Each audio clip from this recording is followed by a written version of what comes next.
xarunta dayactirka iyo daryeelista kutubta quraanka kariimka ah ee Ummahatul Khayrdoon ee magaalada Burco ee xarunta gobolka Togdheer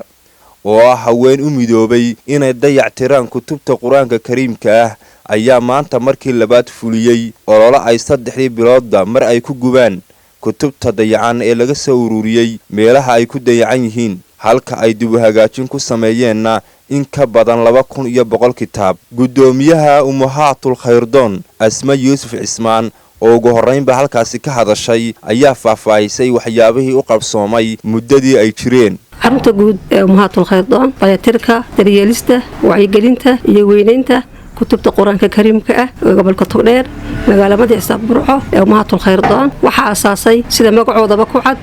hooyooyin markaa Khayrdoona. maanta Allah subhanahu wa ta'ala wuxuu noo soo geliyay inaan mar labaad markaa ay noo fusho hawshayadii markaa ahayd markaa dayactirka iyo daryeelista kutubta quraanka kariimka ah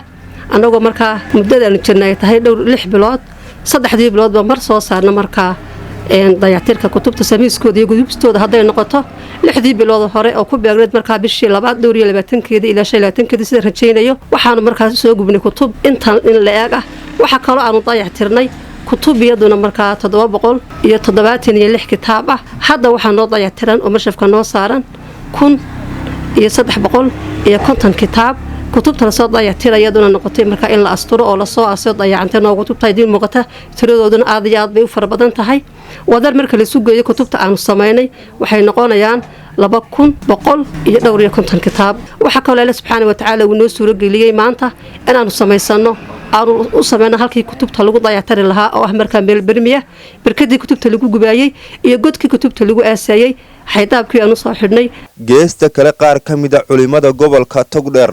ayaa xarunta Ummahatul Khayrdoon uga mahad celiyay sida wanaagsan ee ay iskaga xil saareen dayactirka kutubta quraanka kariimka ah sidoo kalena ugu baaqay ummadda muslimiinta inay taageeraan ololaha Ummahatul Khayrdoon. Ummahatul Khayrdoon runtii aad iyo aad baan ugu mahad celinay marka koowaad waana saan horeba u sheegay Ilaahay maadii maanta inaan ka soo qayb qaadanay arintaas ka culimo ahaan oo runtii sharaf weyn ay noo tahay waayo quraanka kariimka ah in la dayactiro iyo in la ilaaliyo iyo in la xifdiyo iyo in la qiimeeyo iyo in sare loo qaado waa mabda islaamiga oo sharciya oo madlab leenaga doonayo way runtii waxaan leeyahay arinta loo kaco hal isu kaashado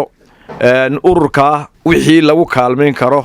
haday tay maadi haday macnawi tahayba hal kaalmeeyo $5 iyo $10 oo bishii la ururiya waxba ka tarimayaan waxay u baahan yihiin dhaqaale waxay u baahan yihiin deegaan waxay u baahan yihiin caawinta ka badan meesha kaliya ee ugu mudan in wax la geliyaana waxa way Ilaahay kitaabkiisa subhanahu wa ta'ala waynu ognahay taadiimka uu mudan yahay iyo weynaynta uu mudan yahay Ilaahay kitaabkiisa subhanahu wa ta'ala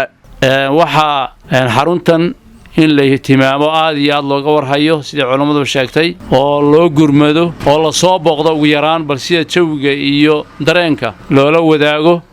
qof walbana uu ka qayb qaato wixii uu ka tari karo ee xaruntan ku tari karo bahweynta Ummahatul Khayrdoon oo runtii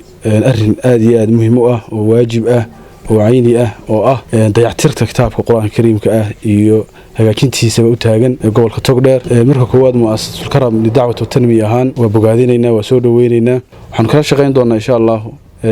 siday u heli lahaayeen agab kasta oo ay isticmaalayaan oo kala duwan oo galaya kitaabka iyo kriyoolidiisa aad iyo aad baan runtii ugu mahad celinayna Allah barakeeyo runtii hawlaha noocan oo kale waa hawlihii qaranku ay hayd inuu ka hawlgalo budget loogu talagalo waxaan runtii wasaaradda awqaafta ee gobolka iyo mid qaran iyo guud ahaanba qarankeena u soo jeedinaya in la garab istaago haweenkaas. Cabdirashiid Timir, Home Cable TV, Burco.